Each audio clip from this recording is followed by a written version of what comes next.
तो हेलो दोस्तों, मेरा नाम है मोहित और आज के इस वीडियो में हम कंटिन्यू कर रहे हैं क्लास 11th के चैप्टर 4 को, जिसका नाम है कंडीशनल एंड इटरेटिव स्टेटमेंट्स। और इस वीडियो में हम कवर करने वाले हैं लूप एल्स स्टेटमेंट्स को। जैसा कि हमने इफ़ एल्स स्टेटमेंट्स का पढ़ा था, सेम उसी तरह जो लूप्स होते हैं हमारे, जो कि है फॉर लूप और वाइल लूप, उसके साथ जो एल्स स्टेटमेंट है उन्हें कैसे यूज़ किया जाता है, इस वीडियो में हम आज इसके बारे में जानने वाले हैं। लेकिन उससे पहले मैं आपको कहना चाहूँगा कि अगर आप इस चैनल पे बिल्कुल नए आए हैं तो आप एक बार चैनल को चेकआउट करें और अगर पसंद आता है तो अपने दोस्तों के साथ तो शेयर करें ही, साथ ही सब्सक्राइब भी कर दें। प्लीज भाई, मेरे दोस्त हो, सब मेरे दोस्त हो, प्लीज भाई। चलिए अब आगे बढ़ते हैं और बात करते हैं अपने टॉपिक की, जो कि है लूप एल्स स्टेटमेंट्स। जैसा कि हमने कंडीशनल स्टेटमेंट्स में पढ़ा था, जो कि इफ़, एलिफ और एल्स स्टेटमेंट्स होते थे, ठीक उसी तरह जो हमारा फॉर लूप है या फिर वाइल लूप है, उसके साथ अगर हम चाहें तो एक एल्स स्टेटमेंट यूज़ कर सकते हैं। तो कैसे यूज़ कर सकते हैं, क्या इसका सिंटैक्स होता है, चलिए उसके बारे में बात करते हैं। सबसे पहले हम समझेंगे सिंटैक्स के बारे में। इसका सिंटैक्स जो है वो कुछ इस टाइप से होता है।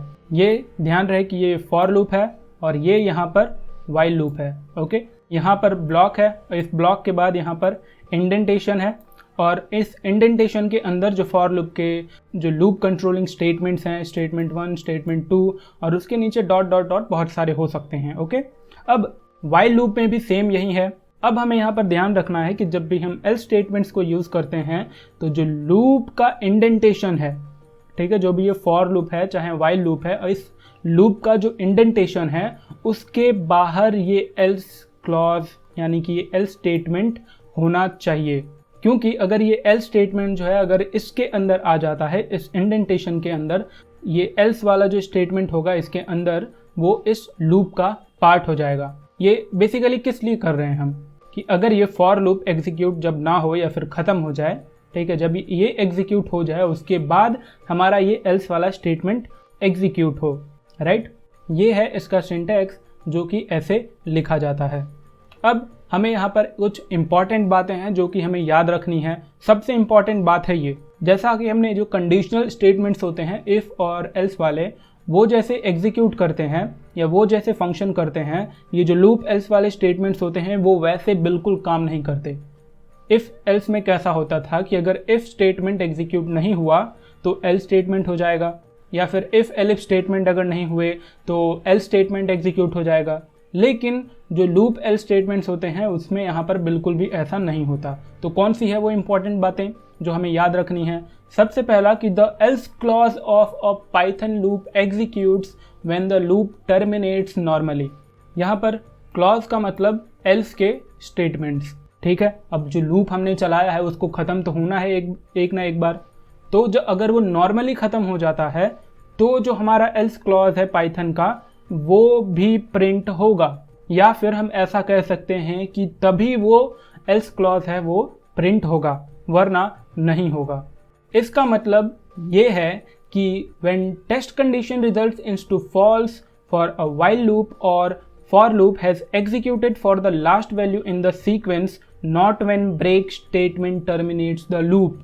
यहाँ पर ध्यान देने वाली बात है, इसका मतलब ये है कि जब टेस्ट कंडीशन फॉल्स रिजल्ट करता है, मतलब कि जो हमारा जो लूप था, जो लूप का सीक्वेंस था, अगर उस सीक्वेंस का जो लास्ट वैल्यू था उसके बाद जो है अगर हमारा लूप ख़त्म हो जाता है तो उसे हम कहते हैं कि ये जो लूप है वो नॉर्मली टर्मिनेट हुआ।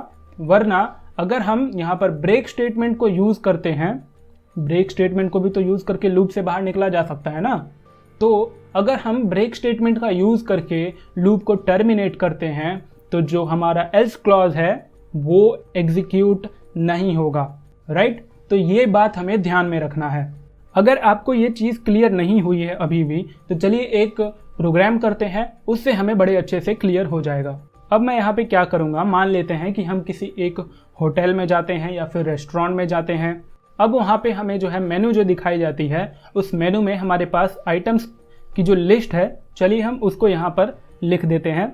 मैं यहाँ पर वेरिएबल क्रिएट करूँगा मेनू, और उसके बाद यहाँ पर मैं एक लिस्ट क्रिएट करूँगा और इस लिस्ट के अंदर मैं उन सभी जो वहाँ पे डिशेस थे उनको मैं लिख देता हूँ। सबसे पहले मान लेते हैं कि रोटी, सब्जी, दाल, चावल, ये 4 चीज़ें थीं।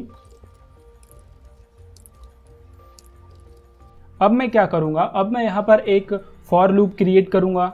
ठीक है, फॉर आइटम, आइटम जो है ये एक लूप कंट्रोलिंग वेरिएबल है। ठीक है, फॉर आइटम इन ये मेनू, मेनू हमारा जो है वो सीक्वेंस है जो कि एक लिस्ट है।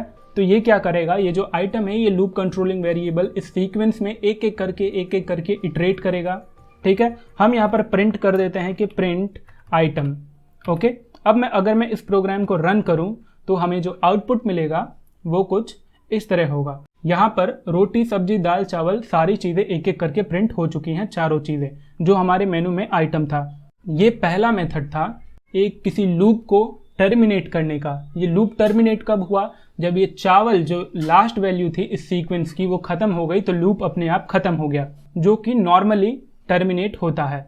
लेकिन अब मैं इसको करूँगा आर्टिफिशियली। आर्टिफिशियली का मतलब है कि मैं यहाँ पर ब्रेक स्टेटमेंट को यूज़ करूँगा।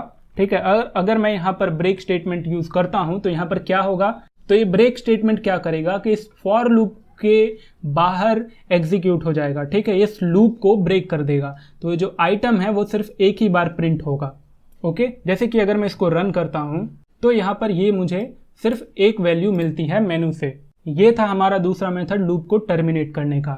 अब मैं इस ब्रेक को हटाऊंगा और नीचे जैसा कि हमने जो सिंटैक्स पढ़ा था अपना लूप एल्स स्टेटमेंट का, वो था कुछ इस तरह। यहाँ पर मैंने आपको कहा था कि जो एल्स क्लॉज है वो इस इंडेंटेशन के अंदर नहीं होना चाहिए। अगर वो इंडेंटेशन के अंदर है इसका मतलब ये जो एल्स स्टेटमेंट है ये इस लूप के अंदर होगा, जो कि बिल्कुल काउंट नहीं होगा।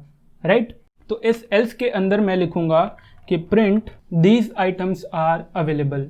तो अब ये होगा क्या कि अगर ये जो लूप है नॉर्मली टर्मिनेट होता है तो ये एल्स वाला क्लॉज है ये भी इसके साथ एग्जीक्यूट होगा। कैसे, अगर मैं इसको रन करता हूँ तो आप देख सकते हैं कि यहाँ पर जो हमें आउटपुट मिला वो था रोटी सब्जी दाल चावल और these items are available. Okay, तो ये हमारा एल्स क्लॉज भी यहाँ पर एग्जीक्यूट हुआ। लेकिन अब मैं यहाँ पर करता हूँ कि if item equals to ice cream, right, block और फिर ब्रेक। ठीक है, अगर मैं यहाँ पर किसी आइटम को सर्च करता हूँ कि if item equals to ice cream, जो कि इस मेनू कार्ड में बिल्कुल है नहीं, और फिर ये ब्रेक। राइट, अब मैं अगर इसको रन करता हूँ फिर भी अगर हम यहाँ पर ध्यान दें तो ये जो एल्स क्लॉज वाला स्टेटमेंट था वो अभी भी एग्जीक्यूट हो रहा है। क्यों, क्योंकि जो हमने यहाँ पर इफ़ कंडीशन डाला था आइसक्रीम वो इस लिस्ट में हमारे पास थी नहीं। तो जब भी ये इटरेशन चल रहा था, ये आइटम जब भी इटरेट कर रहा था तो ये इफ़ कंडीशन हर बार फॉल्स हो रही थी, जिसके कारण ये ब्रेक स्टेटमेंट एग्जीक्यूट नहीं हो रहा था। अब मैं इस आइसक्रीम के जगह यहाँ पर मैं लिख देता हूँ सब्जी, और फिर मैं इसे अगर रन करता हूँ तो यहाँ पर हमें जो एल्स क्लॉज वाला एलिमेंट था, वो जो एल्स क्लॉज वाला स्टेटमेंट था प्रिंट स्टेटमेंट, वो हमें प्रिंट नहीं हुआ। हमें सिर्फ दो ही प्रिंट हुआ, रोटी और सब्जी। तो यहाँ पर हुआ ये आइटम जो है वो पहली बार गया, इसे रोटी मिला, यहाँ पे आइटम नॉट इक्वल टू सब्जी। ठीक है, ये एग्जीक्यूट नहीं होगा ब्रेक स्टेटमेंट। दूसरी बार गया, इसे सब्जी मिला। ठीक है, यहाँ पर ये कंडीशन ट्रू हो गई, ब्रेक हुआ, लूप के बाहर निकला।